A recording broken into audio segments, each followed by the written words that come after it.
گئی تیری حقیقت، محبت کا جھوٹا دعویٰ پوری مصطفیٰ کے تعلق سے.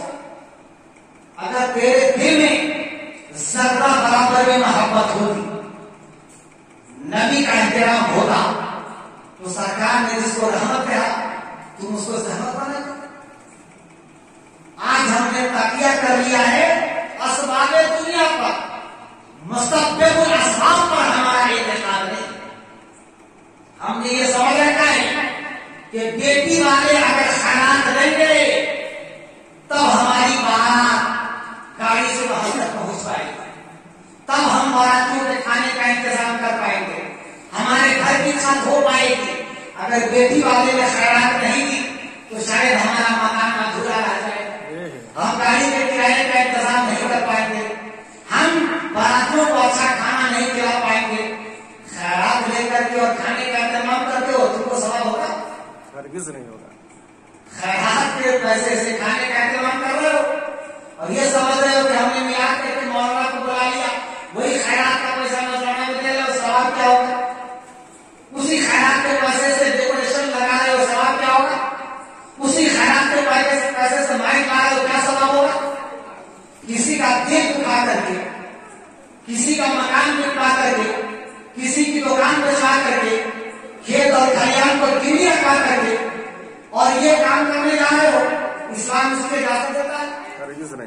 یہ کہاں کا دستور ہے، یہ کہاں کا قانون ہے؟ اس مخالفے میں مت رہنا کہ ہم نے میعاد کر لیا ہے، بہت سارے علماء کو بلا کر کے ان کی خدمت کر لی ہے تو ہم کو بہت ثواب ملے گا. کوئی ثواب نہیں ملے گا. جب نامہ اعمال کھلے گا میدان قیامت میں پتہ چل جائے گا کہ تم نے کتنا ثواب کمایا اور کتنا گناہ کمایا. ایک آدمی کو خوش کرنے کے لیے دوسرے کو تکلیف پہنچایا، اس کو خوش کرنا واجب نہیں ہے.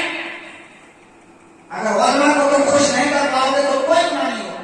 اتنے کو نہیں بلاؤ گے تو گناہ ہوگا؟ یہ فرض ہے کیا؟ لیکن جو تم نے کام کیا یہ حرام ہے. مومن کی دل شکنی، مومن کو ایذا رسانی، مومن کو تکلیف پہنچانا، مصیبت میں مبتلا کرنا یہ حرام ہے. تو حرام کا ارتکاب کر رہے ہو اور جو کوئی فرض و واجب ہے اس کے لیے تم اتنا اہتمام کر رہے ہو اور سمجھ رہے ہو کہ ہم نے تیر مار دیا. نکات کو سمجھو، مسئلے کو سمجھو، مغالطے کا شکار مت ہو جاؤ. اور دوست ہمارے علماء کی ذمہ داری حق بیانی سے کام لینا. آج لوگ جب اسٹیج پر آتے ہیں دیکھتے ہیں کچھ نذرانہ دینے والا ہے، اس کے نام کا نعرہ لگانا شروع کر دیتا ہے. وہ سمجھ جاتا ہے کہ وہ خوش ہو جائیں گے. نہیں، وہ خوش ہو جائیں گے تو کیا بنا دیں اور کیا بگاڑ دیں؟ اللہ کی ناراضگی مت مول لو، رسول کی ناراضگی مت مول لو. اگر اللہ خوش ہو گیا تیری دنیا بھی کامیاب ہو جائے گی، تیری آخرت بھی کامیاب ہو جائے گی. آپ ایک بات بتائیے، میں کسی محلے کا رہنے والا ہوں، کسی محلے کا ہوں، مالی اعتبار سے مجھ سے زیادہ کمزور ہے کس بات میں؟ مالی اعتبار سے عبد القدس صاحب آپ کو تجربہ ہو گیا ہوگا 5 مہینے، مجھ سے زیادہ کمزور شاید اس محلے میں کوئی نہیں ہے. میں نے جو اپنی لڑکی کی شادی کری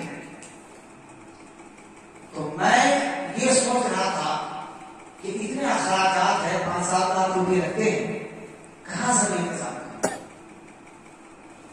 کئی لوگوں نے میرے پاس پیغام ہے از خود، لیکن میں نے انکار کر دیا کہ میں ابھی تیار نہیں. میں یہ نہیں کہہ سکتا تھا کہ میرے پاس اسباب نہیں ہے، میرے پاس انتظام نہیں ہے. میں نے کہا کہ میں ابھی تیار نہیں. لیکن اس بات کا ذہن رکھیے کہ جس کام کو جب ہونا ہے اس سے 1 سیکنڈ پہلے اور 1 سیکنڈ بعد نہیں ہو سکتا. جب ہونا ہے تبھی ہوگا. میں بالکل مالی اعتبار سے تیار نہیں تھا اور میں ممبر رسول پہ بول رہا ہوں، پورے اعتقاد اور پورے ایمان کے ساتھ بول رہا ہوں کہ جتنی آسانی کے ساتھ میری بچی کا نکاح ہوا، میں نہیں سمجھتا کہ اس محلے کو اتنی آسانی کے ساتھ کسی کی بیٹی کا نکاح ہوا. اللہ نے ایسی صورت پیدا کر دی، ایسے اسباب مہیا کر دیے کہ مجھ کو کچھ نہیں سوچنا پڑا، کچھ نہیں سوچنا پڑا. بڑی آسانی کے ساتھ، بڑی